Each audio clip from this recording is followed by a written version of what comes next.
talk to me about this collaboration. Well, Why Yemi Alade? Yemi is a voice to reckon.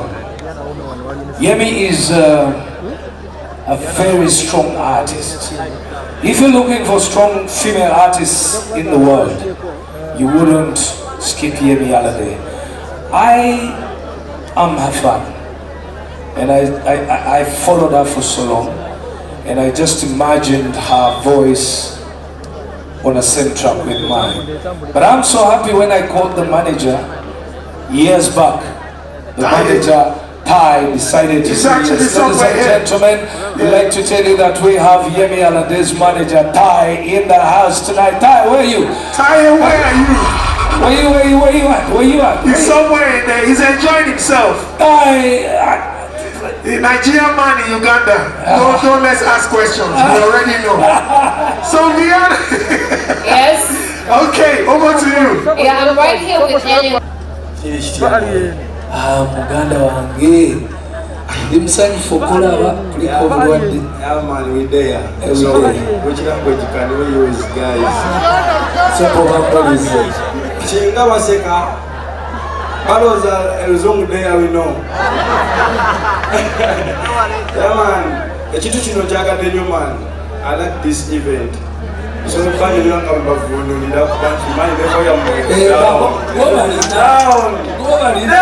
down, nigga. Okitegera.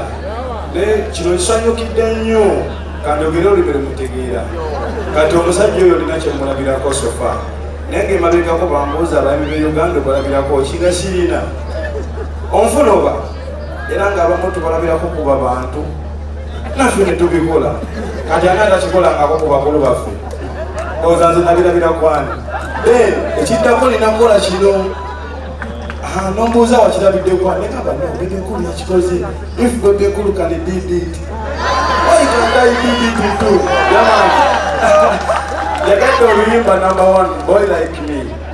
Boy like me, omusajja ataddeko ekigambo nti beba big boys. Kati nange nenkiretinga ku kigambo kyaffe with the big boys pantam bakitwegoba. Otegeera era focus yo nangiraddeawo break the chain. Yaman engoma ekomewo. Engoma ina okudda hata kama una kubreakinga chain kila kitu shavaa unajua. Sindio?